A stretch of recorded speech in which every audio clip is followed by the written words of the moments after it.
Bonsoir mesdames et messieurs, j'espère que vous allez bien de partout où vous nous suivez. Ce soir, je vous dis bienvenue dans On en parle, votre podcast qui vous donne l'occasion de parler de tous les sujets sans tabou. Ce soir, exceptionnellement pour ce mois merveilleux de la femme, nous allons parler des limites personnelles et communautaires que la femme peut s'imposer dans la vie de tous les jours. Que ce soit dans la société africaine, mais particulièrement en RDC, on a une conception bien bloquée de la femme comme foyer, comme pilier du ménage.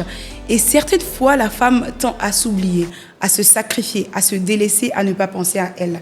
Ce soir, c'est important d'aborder ce sujet parce que pour ce mois de la femme où nous avons eu particulièrement l'opportunité de braver, particulièrement l'opportunité d'aller au-delà des droits qui nous étaient autrefois refusés, pour ce mois de la femme, parler de ce sujet très important va permettre à chaque femme que vous êtes, que je suis, à comprendre l'importance d'être femme, mais surtout d'accompagner tout un chacun dans la société, bien évidemment. Ce soir, comme tous les soirs, je ne suis pas seule, je suis accompagnée de Prunelle. Bonsoir Prunelle. Ça va? Comment tu vas? Prunelle m'accueille toujours avec un sourire, c'est agréable. Ça fait du bien. Après, surtout quand on ne s'est pas vu toute la journée ou après quelques jours, c'est toujours agréable de te revoir. Hein. Bah, moi aussi, hein, Prunelle. Bien habillée. Heureux mois de la femme. Merci. Merci beaucoup, Prunelle. Alors, je pense que ce que nos invités attendent, c'est de savoir qui est l'heureux élu de ce soir. C'est une personne exceptionnelle. Je vais laisser Prunelle la présenter. Exactement. Comme l'a dit Marie-Louise, on va recevoir une dame très exceptionnelle qui a beaucoup à nous apprendre, comme Marie-Louise l'a dit, par rapport au sujet d'aujourd'hui. Alors aujourd'hui, on va s'imposer des limites personnelles dans notre vie. Alors j'ai nommé avec moi Madame Anne-Sophie Nzuzi Odia. Bonsoir Madame Anne-Sophie. Bonsoir chère Prunelle, bonsoir Marie-Louise. Comment vous allez? Ça va très bien et vous? Oui, ça va, vous êtes toute rayonnante. Merci, comme vous. Merci beaucoup Madame Anne-Sophie, on est très content de vous recevoir et je suis sûre que nos chers auditeurs ont hâte de savoir un peu, de connaître en fait qui est Madame Sophie. Pourquoi Madame Sophie? On a choisi Madame Sophie parmi toutes ces dames pour ces sujets. Et donc, je pense qu'à partir de là, vous connaître, ils vont comprendre pourquoi ces sujets vont de pair avec votre personne en fait. Absolument. Alors, bonsoir chers téléspectateurs. Donc, je m'appelle Madame Anne-Sophie Nzuzi Odia. Je suis neuropraticien et professeur particulier. J'ai créé ma propre entreprise qui s'appelle Annie's Methods et dont l'objectif est d'aider les étudiants, mais aussi les individus à améliorer leurs performances académiques et professionnelles à travers plusieurs services. Il y a des services qui sont plus axés sur le tutorat. Donc, pour les étudiants, par exemple, je les aide à trouver leur méthodologie, je les aide à rédiger leurs travaux académiques, etc. Et puis, vous avez le volet beaucoup plus cognitif, puisque je propose du coaching spécialisé en neurosciences cognitives. Donc là, on est vraiment plus sur tout ce qui est développement personnel, comment faire pour saisir les opportunités dans nos vies, comment améliorer nos relations interpersonnelles. Donc, voilà, c'est un peu ça. Intéressant, vous voyez, on n'a pas n'importe qui aujourd'hui, c'est quand même une experte dans le domaine émotionnel, intellectuel, neuro. Tu vas m'aider en tout cas parce que c'est pas des termes très pratiques, Marie-Louise, tu m'as laissé tomber comme ça. Mais ce qui est sûr, on a vraiment une personne adéquate, un bon invité pour justement les sujets que je laisse Marie-Louise continuer en fait. Merci. Alors, Madame Anne-Sophie, j'ai bien aimé votre présentation, j'ai bien aimé votre manière de vous présenter, parce que par là, on peut comprendre clairement que ce soir, on va, comme j'ai dit au début, discuter d'un sujet très important, mais qu'on va le faire avec une personne qui s'y connaît. Alors, sans plus tarder, pourquoi est-ce important de poser des limites pour une femme dans cette société comme dans toute autre société, en fait? Ouais. Parfait, merci pour cette question Marie-Louise. Alors si vous me le permettez, j'aime toujours procéder de façon très pédagogique. Donc d'abord, je vais commencer par vous définir en fait le concept de limite. Vous voyez, dans le langage courant, on sait à peu près ce que c'est. À l'état, au niveau d'un pays, c'est les frontières, etc. Mais au niveau personnel, en fait, il y a deux types de limites. Il y a ce qu'on appelle la limite aidante et la limite limitante ou contraignante. Alors, la limite aidante, c'est celle qui nous permet de nous imposer en tant qu'individu. C'est celle qui nous permet de dire non et de faire croire aux gens qui ne peuvent pas se permettre n'importe quoi avec nous. Donc, c'est pour ça qu'on dit qu'elles sont aidantes, parce qu'elles aident l'individu à s'affirmer. La limite limitante, maintenant, c'est la limite qui nous contraint et qui nous empêche de sortir de notre zone de confort. Et donc, pour ce podcast-ci, j'avais envie de parler de la limite aidante parce que, comme vous l'avez très bien dit pendant l'introduction, dans nos sociétés, malheureusement, parce qu'elles sont fortement communautaires, l'individu, et particulièrement la femme, est très souvent mise à l'arrière-plan. Et très souvent, elle ressent la pression du groupe, la pression de sa communauté pour être ce que peut-être elle n'est pas au fond d'elle. Et ça, c'est problématique parce que du coup, ça l'empêche de se développer, ça l'empêche de se connaître et ça l'empêche de savoir ce qu'elle veut et connaître en fait la direction qu'elle veut donner à sa vie. Surtout qu'on sait maintenant depuis un moment déjà que la culture affecte les choix que les individus font. Oui. Donc, là, vous avez raison. Ouais. Et c'est d'ailleurs ce qu'elle dit, parce qu'aujourd'hui, on se dit la femme, surtout quand tu es une femme forte, ça veut dire c'est cette femme qui se sacrifie, qui est toujours là.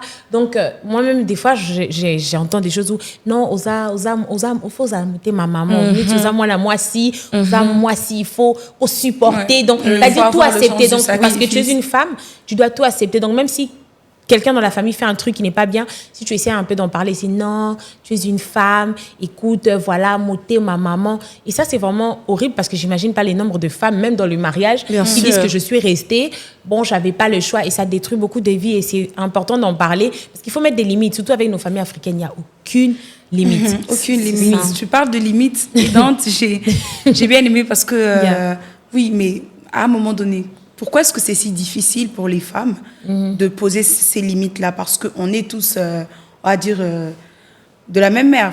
Les hommes, les femmes, on sort d'une femme. Donc, à quel moment la femme se sent obligée d'avoir des limites limitantes? Oui. Alors, plutôt dans ce cas, dans quelle mesure elle devrait avoir des limites aidantes plutôt, donc qui vont l'aider vraiment à s'affirmer, puisque la limite limitante, c'est celle qui va empêcher justement l'individu à prendre des risques, à s'émanciper. La limite aidante, vraiment, pour une femme, elle est importante parce que c'est celle qui va lui faire comprendre qu'elle peut dire non, en fait. Elle n'est pas obligée de tout tolérer. Et dans nos sociétés, c'est d'autant plus important parce que, pour vous donner une idée, on va reprendre notre approche pédagogique, vous avez deux types de sociétés. Vous avez les sociétés qui sont beaucoup plus communautaires, comme chez nous en Afrique, en RDC, et puis vous avez les sociétés qui sont très individualistes. Ça, c'est les sociétés qu'on retrouve surtout en Occident. Alors, l'extrême des sociétés individualistes, c'est que justement, ça pousse à l'hyper-indépendance et parfois ça amène à l'isolation, et puis voilà. Et le problème avec les sociétés communautaires, c'est que parfois, elles poussent à l'oubli de soi. Dans les sociétés communautaires, on avance tous au même niveau. C'est-à-dire que pour essayer d'aller au-delà de ce que la communauté attend de nous, ça peut créer des tensions. Je vous donne un exemple très simple.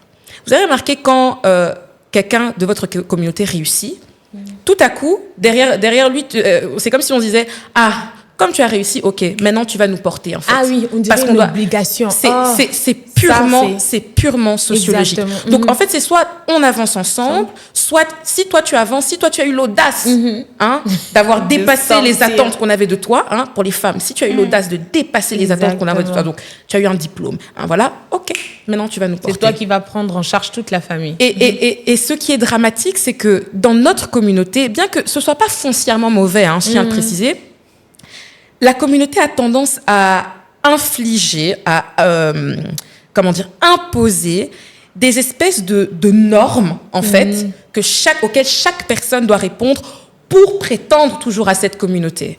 Sinon, vous risquez d'être marginalisé. Et c'est pour ça que, quand on prend, si on prend la communauté réduite, prenons par exemple le mariage, c'est pour ça que parfois il peut y avoir des tensions entre la fille et sa belle famille, parce que voilà, il y a les attentes de la belle famille par rapport à la femme qui est là, et puis il y a la femme avec ses propres aspirations. Et du coup, je pense qu'il est important de pouvoir comprendre que le compromis, ça ne veut pas forcément dire qu'il faut s'oublier, qu'il faut faire des choses qui vont à l'encontre en fait de ce que nous sommes.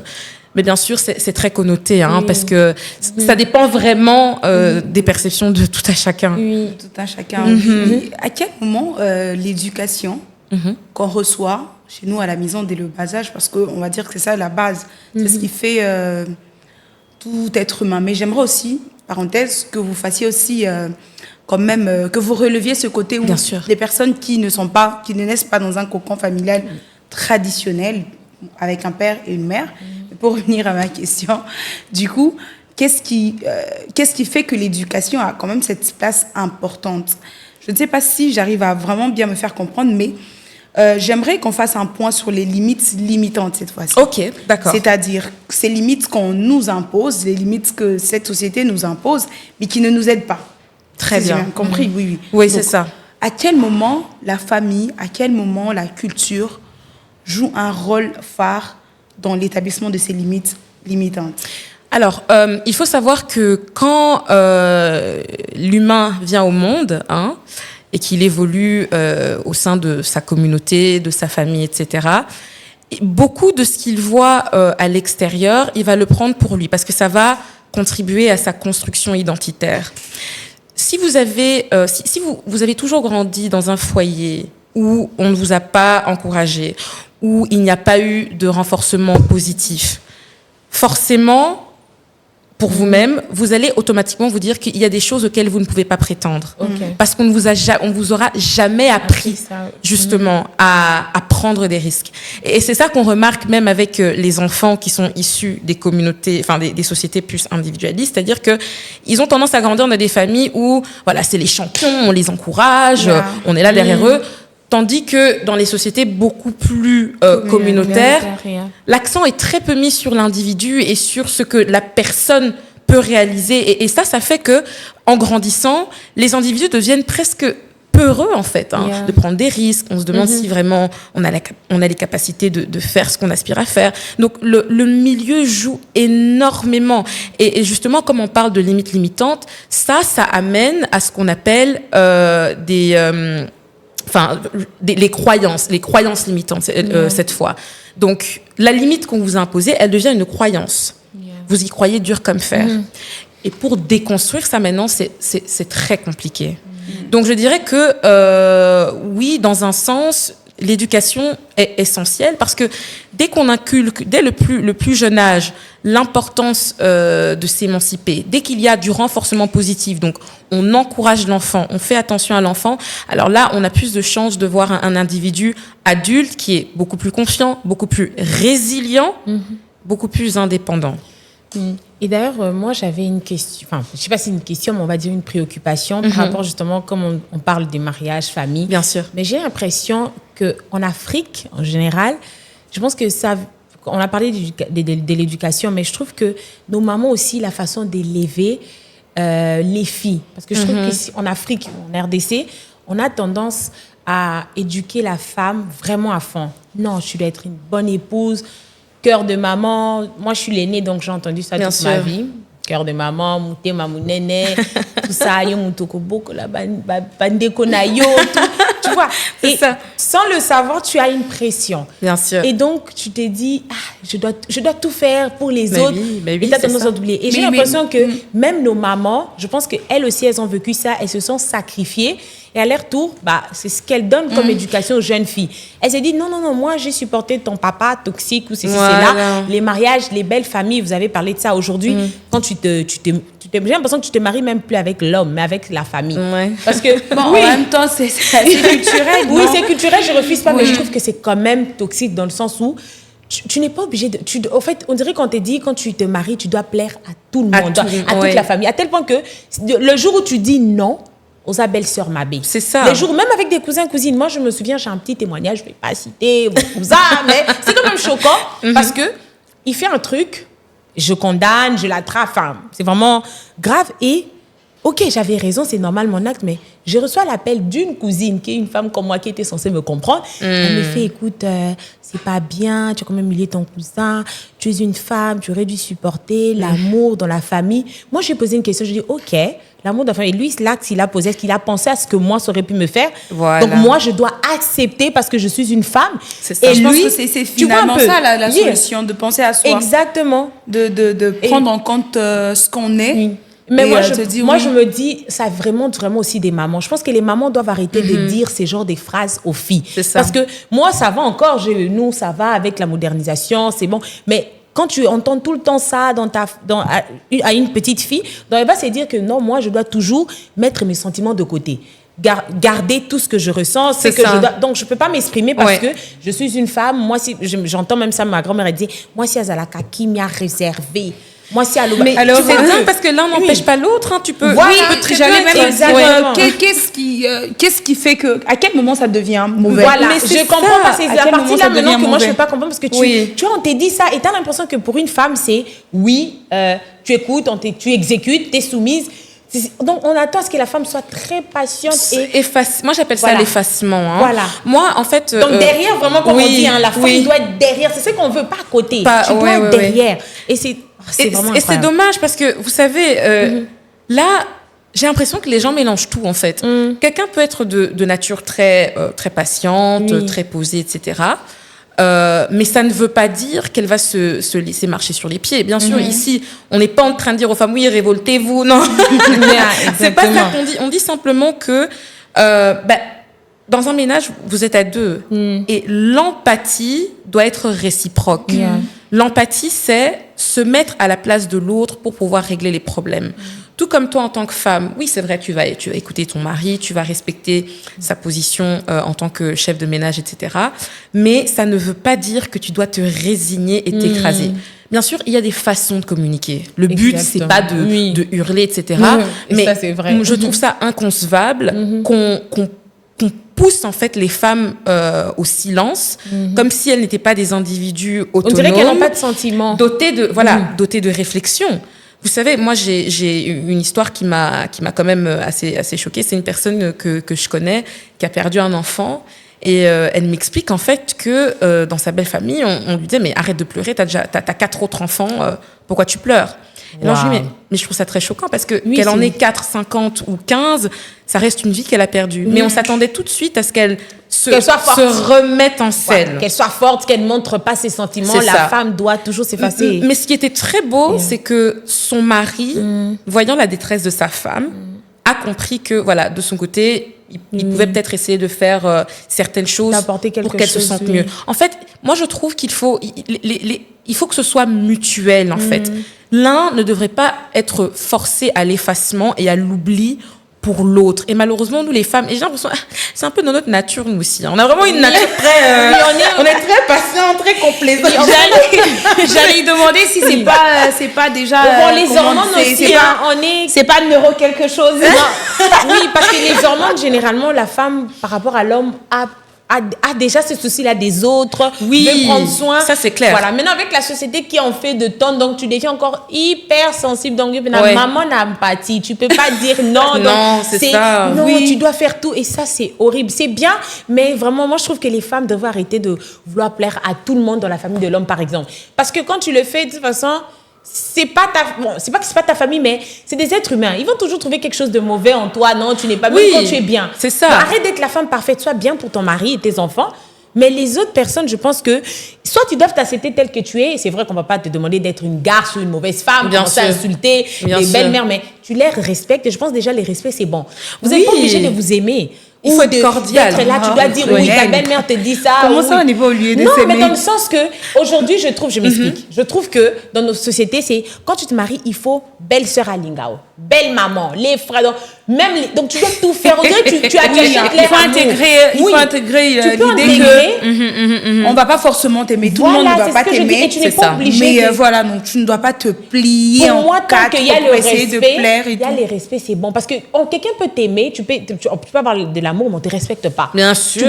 Pour moi, tant qu'il y a les respects, ça dit tu connais la place de la personne, c'est la maman de ton mari, tu la respectes. Donc, si elle t'aime pas, qu'elle t'aime pas, mais écoute, ça va pas t'empêcher de vivre. Tu fais de ton mieux d'avoir le rôle de la belle-fille. Et même à la maison, tu n'es pas obligé d'être celle qui accepte toutes les tâches ou t'es laissé écraser par tes frères. Parce qu'on a même des familles où tes frères et sœurs sont ceux qui t'écrasent, en fait. Te mettent à côté. Non, faut te dire que tu es une personne, tu as une personnalité.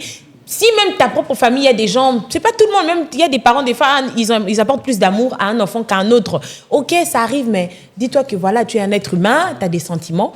Te mets pas à côté, t'effaces pas parce que la société. Mais ça, vous savez, déjà c'est très pertinent, mais c'est des vraies compétences cérébrales. Hein. Là, ce dont tu parles, c'est les concepts de flexibilité mentale et d'intelligence émotionnelle au final. La flexibilité mentale, en fait, c'est notre capacité à adapter notre raisonnement en fonction des situations qui nous sont présentées. Moi, je pense que la base de toute relation interpersonnelle, c'est le fait de comprendre qu'on n'est pas pareil, on n'aura pas forcément des atomes crochus. Donc maintenant, comment est-ce qu'on fait pour naviguer paisiblement dans cette relation? Surtout que le bon ou le mauvais déroulement de cette relation peut avoir un impact sur les autres. Vous voyez, donc on est tous liés. Donc une action que vous faites peut influencer quelqu'un d'autre et vice versa. Donc je pense qu'il faut vraiment prendre les choses avec beaucoup de sagesse et d'intelligence. Pas se mettre dans la posture, comme tu l'as très bien dit, de la personne qui veut plaire à tout le monde, mais dans la mesure du possible, voilà, rester cordial, rester poli et aussi agir un petit peu en fonction de ce qui vous est demandé. Je vous donne un exemple. Avant, dans mon ancien travail, avant de me lancer dans l'entrepreneuriat, j'étais dans un milieu qu'avec des hommes. Mais qu'avec des hommes, et plus âgés. Et pendant les réunions, en fait, ayant conscience, en fait, de l'imaginaire collectif qui est autour de la femme, etc., sincèrement, mesdames, je choisissais mes combats. C'est-à-dire qu'il y avait des réunions où j'allais pas parler, parce que je savais qu'on n'allait pas s'attendre à ce que... Et puis, il y en avait d'autres où j'allais m'exprimer, mais j'allais juste dire ce qu'il faut, faire ce qu'il faut. Et ça, c'est très important de savoir le faire parce que c'est comme ça que vous allez pouvoir réussir dans n'importe quel domaine de votre vie. Donc ce serait une solution de se résigner, Non, pas de se résigner, mais plutôt d'avoir conscience de votre environnement. C'est deux choses différentes. Parce qu'à mon travail, on sait très bien que j'ai une grosse tête. Ils le savent. Et même quand... j'apportais des suggestions, etc. C'était respecté. Mais voilà, seule femme, que des hommes. Je veux dire, j'étais là, parfois je savais que j'étais là juste pour faire joli, mais je ne le prenais pas personnellement. J'étais pas allée là-bas dans une optique. Il faut donc savoir se dissocier de... Voilà, c'est vraiment le mot. Se dissocier et ne pas tout prendre personnellement. Parce que quand, si on revient sur l'exemple de la belle-mère, quand votre belle-mère va vous attaquer, etc. Mais si ça se trouve, elle est en train de projeter sur vous des choses qu'elle-même n'a pas réglées. Merci. Des choses que... Donc, parfois, il faut comprendre que quand les gens vous attaquent ou vous reprochent des choses... c'est juste les reflets. Voilà, si jamais vous n'avez rien fait, 90% des cas, c'est le reflet de leurs propres insécurités ou de leur... Je l'ai dit tout le temps. C'est vraiment ça. Et il faut agir intelligemment dans ce genre de cas parce qu'avec la belle famille, tu sais que... il y aura toujours des attaques. Il y aura toujours quelqu'un qui va trouver un petit défaut. Bien sûr. On est en Afrique, les belles sœurs ou les belles-mères. On dirait que là... Non, c'est pas ça. Mais on va dire que... Pas moi directement. Non, je ne suis pas mariée, donc... non, mais c'est juste que... Tu es un cœur à prendre. Non. C'est pas les sujets. C'est juste que je trouve que ces genres de comportements détruisent les mariages. Moi, je sais ce que c'est du fait que, à cause justement des faits de vouloir plaire, moi, ma mère, désolée, mais elle a subi ça. Et tout, elle me dit, surtout quand tu te maries très jeune, tu vois, tu veux faire plaisir à tout le monde, sauf qu'après, c'est eux qui ont le pouvoir sur toi. Et si tu n'arrives pas, ça détruit même ton ménage. D'où l'importance de la limite. Voilà, c'est comme ça. Et moi, ma mère, elle me dit toujours, écoute, si j'avais la maturité que vous avez aujourd'hui, vous voyez l'ouverture d'esprit, il y a des choses que j'aurais jamais permis, tu vois. Parce que tu voulais tellement bien, t'acceptes certaines choses et finalement, ces choses-là ont fini juste par détruire ton mariage. Toi qui voulais préserver en étant gentil, mais écoute, ça peut détruire ton ménage, ça peut... Voilà, et donc, c'est pour ça que j'ai dit que je suis vraiment en train d'insister là-dessus. Bien sûr. Pour ces femmes qui vivent ça, t'es pas obligé de plaire. Toi, concentre-toi sur ton mariage, toi, tes enfants et ton mari. Les restes, qui t'aiment ou qui t'aiment pas, écoute, ça, c'est leur problème. Parce qu'après, ça devient des nuisances. Voilà. Ça devient des nuisances et ça peut vraiment impacter exactement, ça abîme, ça détruit. Le bien-être. Et moi, je peux le dire, aujourd'hui, si mes parents sont pas... En fait, même pas si mes parents, mais beaucoup de mariages, j'ai même vu ça, je lis quelque part, beaucoup de mariages africains, si ça ne marche pas, généralement, c'est à cause de la famille. La famille sont là pour... Trop d'implication. Voilà, ils veulent, en fait, comme Madame Anna dit au début, du fait que toi, tu es par exemple la personne qui a le plus réussi dans la famille. Ils vont dire, OK, tu dois t'occuper de tout le monde. Voilà. Tu dois faire ci. Et du coup, tu te maries, ils attendent encore plus d'attentes sur toi. C'est donc, ça. c'est devenu le trop. Il y a toujours d'attente. Et si tu veux plaire à tout le monde, faire tout ce que tu veux, tu vas finir par soit détruire ton ménage, perdre même ta belle famille. Il y a beaucoup de choses qui peuvent arriver. Et puis, il n'y a pas que ça qui est un jeu. Il y a aussi, S'il y a aussi le soi là qu'on perd finalement parce qu'on ne sait plus à quoi se référer. C'est comme si tu vas vivre que pour les autres vous plaire et tout. Dans les trucs des familles, il faut servir, il faut mais finalement, toi là, on dirait que tu as été quelque part là. Mais comment finalement faire pour imposer ses limites? Ouais, ça aussi. Comment arriver à dire les petits gestes qu'on doit poser tous les jours et puis dans le temps, comment vraiment avant que je puisse répondre, parce qu'il y a des gens qui n'arrivent pas à dire oui aussi. Non. Il y a des gens, on dirait que dire non, ils arrivent pas à Sony.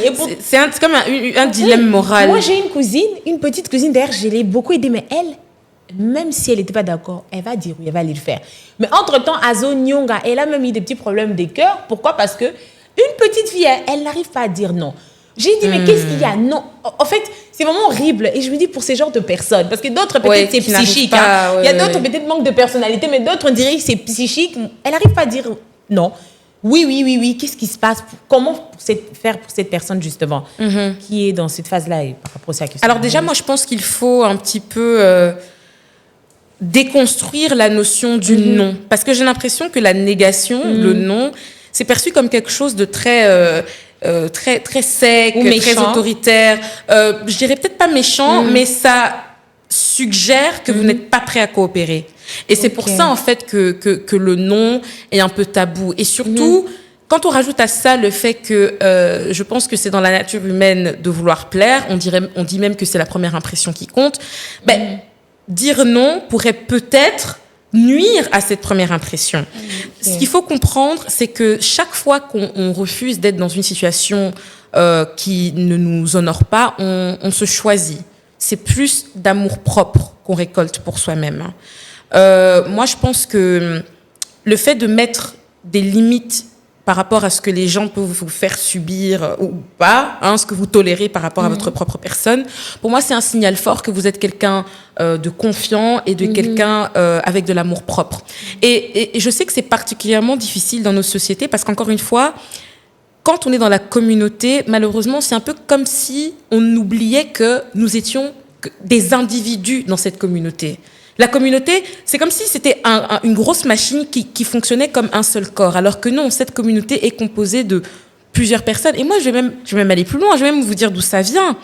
Vous savez, pendant la colonisation, pas seulement ici en Afrique, mais partout ailleurs, l'une des stratégies des colons, c'était ce qu'on appelle l'essentialisation des identités. Essentialiser, ça veut dire tout ramener au même niveau, c'est-à-dire qu'on voit tout le monde comme un groupe homogène.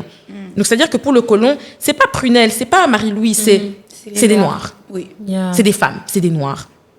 Le danger avec ça, c'est que maintenant, l'individu ne sait pas penser de façon autonome, puisque vous êtes un groupe, puisque vous êtes ensemble.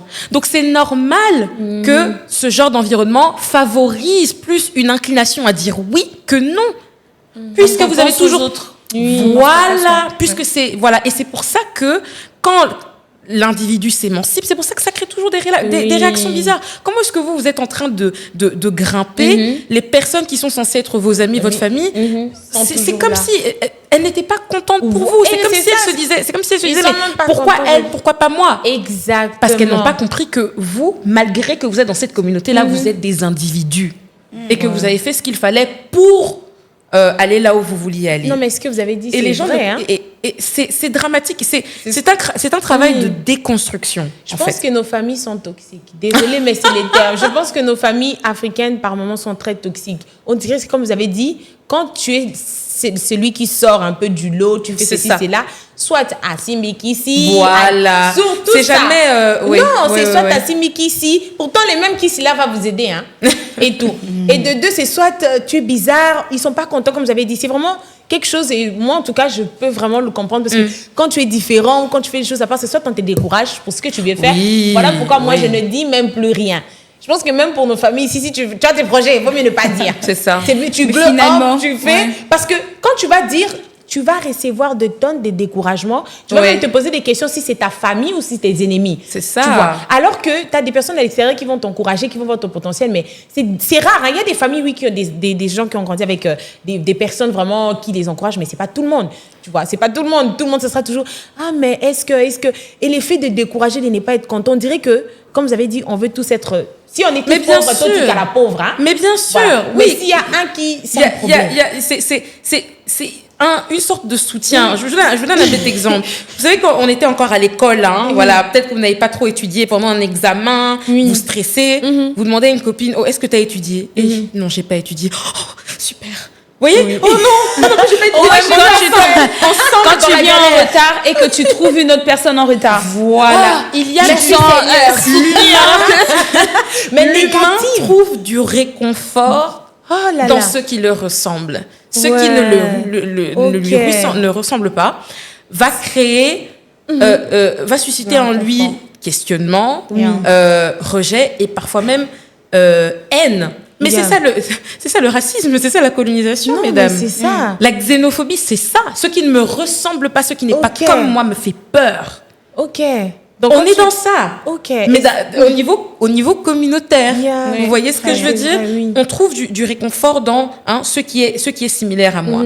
Ce qui est plus haut que moi peut soit m'inspirer de la crainte ou alors de l'inspiration. Tout dépend de l'angle qu'on approche. Et puis ce qui n'est pas comme moi, ce qui est plus bas que moi, voilà c'est pour ça quand une femme elle a sa vision, surtout le côté mariage, quand elle ne prend pas tout de suite le mariage, voilà. Non mais vraiment, alors que c'est pas parce que tu es une femme qui a des ambitions que tu peux pas réussir. Non, il y en a qui ne veulent pas faire comme tous les autres. Désolée, mais je pense que l'air est un peu... on n'est plus comme avant où la femme, à peine tu finis tes études, tu veux te marier. Après, il y en a qui font ce qu'ils veulent. Bien sûr. Parce qu'on avait parlé avec Marie-Louise. Tu peux te marier, il y a d'autres qui veulent être femme au foyer, femme au ménage, mais il y en a qui ont des ambitions. Mais quand tu dis ça, on dirait aux étrangers. Oui. Wow. Mais pour cette femme, finalement, pour cette femme africaine, cette femme quinoise, congolaise, comment elle fait finalement pour s'imposer, pour imposer les limites? Parce que il y a vraiment ce côté où on le dit haut et fort, impose des limites, impose des limites. Mais quand on rentre dans le quotidien de chacun, ce n'est pas tellement facile, ce n'est pas tellement simple surtout, Prunelle donna un exemple, mais je crois qu'elle n'est pas entrée dans les détails. Dans des cas où vous vous retrouvez être mère très tôt. C'est-à-dire que vous avez un père qui est parti, une mère qui est partie, vous avez pris la responsabilité et vous avez tout de suite été imposé dans la famille comme étant cette mère, avec certains comportements qu'il faut adopter, certains qu'il ne faut pas adopter. Bien sûr. À ce moment-là, lorsqu'on pense à soi, non seulement on se pose aussi certaines questions, mais ici je pense à moi et les autres. Parce que si moi je me dis aujourd'hui je m'émancipe, j'ai des frères, j'ai des sœurs, qu'est-ce qu'il en est? Et aussi, comment est-ce que ce sera perçu au niveau de la famille? Et ça, là, cette femme, comment est-ce qu'elle doit faire pour moi? Madame Anne-Sophie, avant que vous puissiez répondre, ce qu'elle vient de dire, ça me parle tellement parce que quand tu es l'aîné, c'est vraiment ça. Hein? À un certain moment, je pense que même souvent, j'ai tendance à regarder un peu derrière. Ah, j'ai des frères. Si je pars, si je fais ci, j'ai dû mettre beaucoup de choses en pause dans ma vie parce que je me disais, j'ai des frères, je ne peux pas. Si je fais ça, ils vont rester avec qui? Et vraiment, tu as même les gens qui disent mais si toi tu fais ça, qui va s'occuper de tes frères? Tout ça. Et ces sentiments, ça te culpabilise et tu n'as même pas envie de faire des choses que par moment tu te bloques. Et comme elle a dit, vraiment, c'est pas facile. Alors, donc, pour répondre à cette question, je vais répondre en deux parties. La première chose que je voudrais préciser, c'est que il ne devrait pas y avoir d'opposition entre le soi et les autres. Des fois, j'ai l'impression que, à cause de certaines situations dans la vie, comme celle que vous avez mentionnée, c'est comme si l'individu qui se choisit allait couper les ponts ou n'allait plus du tout répondre aux obligations de la communauté. C'est pas du tout ça. Je dis toujours que il faut faire partie des autres, mais il ne faut pas se fondre dans les autres. Parce que vous êtes des individus. Alors, la deuxième partie de ma réponse, elle concerne vraiment plus spécifiquement la question que tu m'as posée, Marie-Louise. Pour cette femme qui qui ne sait pas comment faire pour s'imposer ses limites, en fait, je vais donner un processus très simple. Le premier commence par la connaissance de soi. Qui suis-je? Que suis-je prête à tolérer? Quelles sont mes aspirations? Donc, vraiment prendre ce temps avec soi-même pour se demander, en fait, ce qui nous porte, ce qui nous inspire, etc. Deuxièmement, compte tenu de l'environnement dans lequel je suis, y a-t-il à mon niveau des petits ajustements que je peux faire pour me choisir au quotidien, aussi minime soit-il? Oui ou non? Voilà. Et la troisième des choses, c'est maintenant, comment est-ce que petit à petit, je peux m'émanciper, faire ce que j'ai envie de faire, sans pour autant rompre avec tout ce qui est attendu de moi. Parce qu'on n'est pas dans une idée de rupture, mais plutôt dans une idée de cohabitation. Parce que comme je vous l'ai dit au début, oui, penser à soi, c'est bien, mais attention, si on suit les exemples des sociétés individualistes, là, comme en Europe, les gens finissent par s'isoler. Des fois, c'est même des cas plus graves. Vous voyez ce que je veux dire? Donc, c'est un juste milieu, en fait, qu'il faut trouver. Mais je pense qu'il est essentiel pour le développement de chacun de comprendre que faire partie d'une communauté, faire partie d'une famille, ne veut pas dire s'effacer et se confondre dans les autres. Il ne s'agit pas de ça. Parce que dans nos individualités, il y a beaucoup de choses qu'on peut accomplir au final ensemble. Et donc, juste se cantonner à ce qui est attendu de nous, c'est pas ça qui va nous faire avancer. C'est grâce à des initiatives comme la vôtre, comme la mienne, et comme celle de tout plein d'autres entrepreneurs que le monde arrive à évoluer. Vous imaginez si tout le monde se cantonnait à juste, voilà, on a tous un boulot de 9h à 17h, on n'innove pas, mais il n'y aurait pas Internet.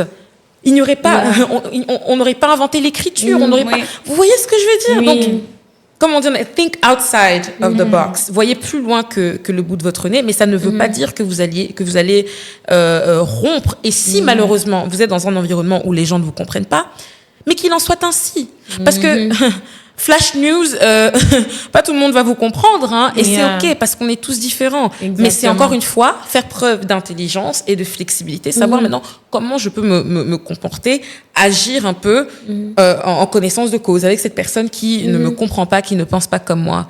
Donc, mais je ne pense pas que la finalité soit que tout le monde nous aime, que tout le monde nous comprenne. C'est vraiment ce qu'on est à l'intérieur, ce qui nous permet d'être heureux et ce qui nous permet aussi de nous honorer. C'est ça. Moi, je pense qu'avec ce que vous avez dit, Madame Anne-Sophie, il faut aussi apprendre à se connaître et à s'aimer. Parce qu'une femme qui se connaît saura aussi poser des limites, au fait. Parce que tu ne peux pas te dire, je vais poser des limites alors que tu ne sais même pas qui tu es. Je pense que c'est important de se connaître, de faire une remise en question de soi. Ensuite, te dire, OK, moi, par exemple, là, si on me dit ça, c'est non. Parce que, en tant que Prunelle ou en tant que Marie-Louise, je ne peux pas permettre ça. Parce qu'il y a des gens, tu te dis, tout mon bimba, on ne sait pas, on ne sait pas. Tout à fait. Et tout. Alors, il faut savoir déjà qui tu es. Je pense que c'est important que nos auditeurs sachent ça, de connaître ta personne, qui tu es, et tu sauras maintenant quelles sont tes limites. Parce que quand tu te connais, tu vas te dire, moi, j'aime pas ça, j'aime le rouge, j'aime le vert, je n'aime pas le noir, j'aime pas les blancs, voilà. Et ça peut t'aider. C'est aussi important, je pense, de faire un développement personnel de soi pour commencer Le travail de soi, c'est un travail continu, surtout que surtout nous les femmes, avec l'âge, les hormones, etc. Des fois, pardon, on aime un truc, puis donc c'est un travail qui se fait de façon continue. Mais pour moi, ce qui ne devrait jamais changer, c'est vos valeurs et vos principes. Ça, c'est non négociable. Tout ce qui est à l'extérieur de ça, vous pouvez faire preuve de compréhension, faire des compromis, parce que je pense que toute société arrive à s'épanouir sur base de compromis et des principes de vivre ensemble. Mais pour moi, ce qui vous tient à cœur en termes de valeurs et de principes, vous ne devriez jamais faire de compromis là-dessus. C'est hors de question. Non. Et c'est, encore une fois, c'est pour ça que la connaissance de soi est importante, parce que c'est comme ça que vous arrivez à vous demander, OK, quelles sont mes valeurs, quels sont ces principes qui me tiennent à cœur? Ça peut être des choses que vous avez héritées de votre éducation, des choses que vous avez héritées de la religion, par exemple. Donc, et tout ça, c'est des choses sacrées auxquelles il ne faut pas, pour lesquelles il ne faut pas faire de compromis. Oui. Marie-Louise, tu avais une question? Non, j'ai pas de question. C'est tellement très clair, en tout cas. Et moi, j'allais savoir, parce que là, on a dit tellement de choses, et j'aimerais quand même qu'on éclaircisse quelque chose. Bien sûr. Je pense que souvent on dit, quand tu aimes quelqu'un, tu dois faire des compromis. Mais je pense qu'il y a quand même, est-ce qu'il y a une différence entre l'amour et le compromis? Ou parce qu'on aime une personne, qu'on doit faire des compromis, il y a une différence? L'amour famille, l'amour en général. Parce que quand on aime en général, on est prêt à faire de compromis. Mais aussi, il faut mettre aussi un point sur les relations amoureuses aussi. Est-ce que ça signifie souffrir, s'effacer? C'est-à-dire, je veux quand même que les gens comprennent que oui, tu peux aimer une personne, mais tu peux dire non à cette personne. Bien sûr. Parce que tu aimes la personne, que tu vas dire ah non, parce que j'aime, et on va te sortir, ah mais par amour, tu dois faire ci, alors que... Non, ça, je crois que c'est des idées reçues. Je crois qu'on nous a trop vendu cette idée que voilà... il faut... Surtout l'amour supporte tout. Surtout en amour, voilà. L'amour supporte tout, l'amour... Surtout les versets de la Bible là qui disent ça. Je pense que ça, vraiment, on se sert de ça. Je pense que les gens sortent ça de leur contexte, en vérité. Parce que c'est vrai que les versets bibliques sur l'amour sont absolument magnifiques. Oui. Mais je pense que les gens sortent ça de leur contexte. Je suis désolée. Je pense que en amour, il faut faire des compromis dès le moment où il y a une autre personne. C'est deux personnalités qui doivent... coexister, mais ce compromis ne doit jamais mettre en péril votre intégrité, qu'elle soit émotionnelle ou qu'elle soit physique. J'insiste sur le physique. Ok. Parce qu'en tant que femme, vous savez, on voit obligation de... Oui. Ok, je sais que je dois le faire, mais si je n'ai pas envie, vous n'allez pas me forcer. Donc, c'est ça. Dès que le compromis a une influence sur mon intégrité émotionnelle et physique, alors là, c'est un problème. Donc là, ça devient malsain et pas... Absolument. Okay. Ça devient malsain, ça devient toxique. C'est ça que je voulais qu'on puisse expliquer, en fait, parce que tu vois, on a tendance à dire compromis, mais sauf qu'il y a des compromis qui sont normaux. Parce que oui, c'est normal quand on aime quelqu'un de faire des compromis, mais après, il ne faut pas que ça dépasse, au fait, comme a dit Madame Anne-Sophie. Ben, regardez, par exemple, imaginons que vous êtes avec un homme qui... vous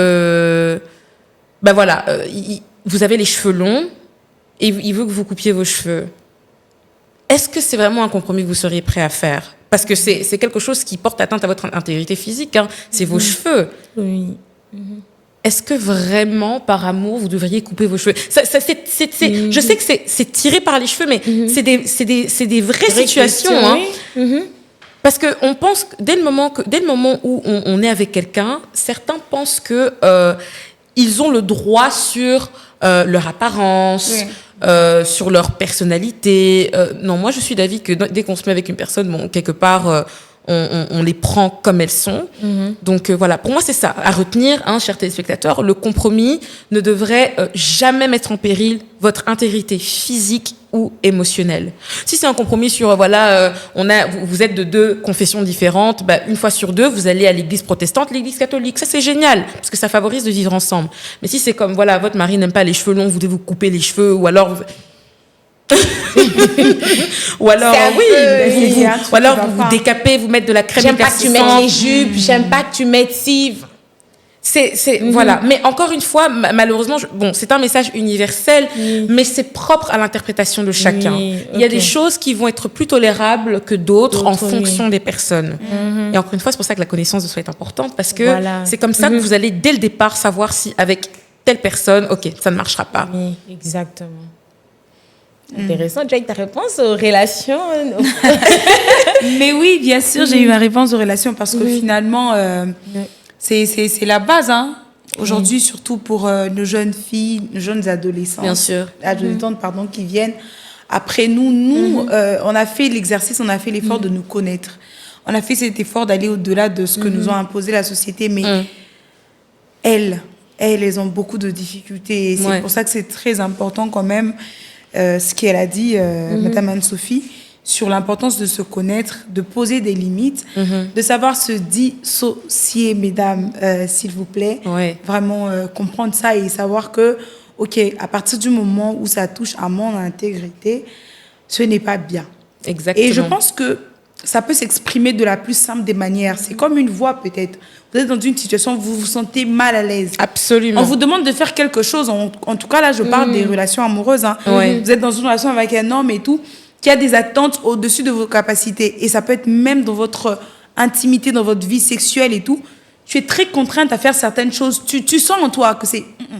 Ça va pas. Ça va pas. Ça va pas. Ça me met pas à l'aise et tout. Mais tu es là, tu te laisses faire parce que... Non. Moi, je pense pas que pour garder une relation, il faut faire ce genre de choses. Parce qu'après, même les femmes qui ont fait ce genre de sacrifice se sont fait tromper. Donc, on connaît plein de femmes qui ont fait tellement de sacrifices par amour, mais aujourd'hui, c'est pas tout sacrifice, je pense, qui est nécessaire que tu dois faire. Et puis, ça doit aller dans les deux sens. Voilà, exactement, réciproque. Oh, surtout cet aspect-là. La réciprocité, ouais. Oui, c'est toujours la femme. Pourquoi pas l'homme aussi pourquoi pas lui aussi doit faire quelque chose? C'est vrai, ça doit venir dans les deux sens, parce qu'aujourd'hui, dans notre société, c'est toujours la femme. Et moi, je pense que comme on a déjà dit ça, je pense que lors d'un numéro, il faut qu'on éduque aussi les hommes. C'est important. Parce que tout ça, c'est parce qu'on a tendance à mettre... parce que le mois de la femme, on célèbre les femmes. On est encore gentils. Et les hommes ont l'habitude de dire, et puis le reste de l'année, c'est nous. Il n'y a pas de souci. Le reste de l'année, on va revenir. Oui, c'est juste pour dire que voilà, tout ça aussi, c'est parce qu'on met tellement tout sur la femme dès les bas âges, comme on a dit que... Après, les hommes, ils sont blanchis. Donc, même s'il est toxique, ça va, c'est toi, la femme, de supporter. L'homme toxique, de les changer même s'il faut. Donc... comme Prunelle l'a dit, ce sera le sujet de notre numéro. Hein. On va peut-être parler un de ces jours. Comment reconnaître une relation ou un homme toxique. Voilà. C'est très important parce que vous êtes peut-être là dans une relation toxique, mais vous avez accepté des choses. Tu es en train de plonger dans la toxicité. Tu sais même pas. C'est ça. Mais oui, bien évidemment, Madame Sophie, vous avez un conseil, un dernier mot à adresser à nos dames qui nous suivent, mais même nos hommes. Surtout en ce mois de la femme, en fait, avec les sujets et tout qu'on a eu. Moi, la chose que je pourrais dire à nos téléspectatrices et téléspectateurs, parce que je suppose qu'il y a des hommes qui vont suivre, c'est vraiment de vous honorer, de vous choisir. Vous choisir tous les jours, c'est cultiver de l'amour-propre et c'est vous rendre plus apte à prendre des décisions qui vont dans le sens de vos convictions, de vos principes et de vos valeurs. Et sachez que se choisir, ce n'est pas du tout un acte d'égoïsme, c'est un acte d'amour-propre qui ne signifie pas nécessairement rompre avec votre communauté ou avec toute personne qui vous entoure. Et du coup, retenez ceci, vous pouvez faire partie de la communauté, mais il ne faut pas que vous confondiez en elle. Soyez des individus qui ont conscience de la façon dont il faut qu'ils naviguent cette communauté. Et ça va beaucoup vous aider. Voilà. Merci Madame Sophie, ces conseils, nous aussi on les prend, en tout cas. Absolument. Merci à vous, les filles. C'est toujours nos chers auditeurs, vous avez retenu et n'hésitez pas à laisser des questions. Madame Anne-Sophie, elle s'est présentée, elle est sur les réseaux. C'est une experte en intelligence émotionnelle, donc vous avez beaucoup à apprendre sur elle. N'hésitez pas. Vous allez voir son Instagram, son numéro et voilà, elle a beaucoup à apprendre et je pense que c'est une invitée qu'on verra peut-être un peu plus souvent à l'avenir. Il n'y a pas de problème, on peut parler de n'importe quel sujet, je suis là. Merci beaucoup Madame Anne-Sophie. Merci beaucoup les filles. Un peu comme dans cette belle note dans laquelle nous sommes, nous terminons ce merveilleux épisode. Nous espérons que la prochaine fois, nous allons vous retrouver avec toujours le même plaisir. En attendant, portez-vous bien mesdames et messieurs. Ciao.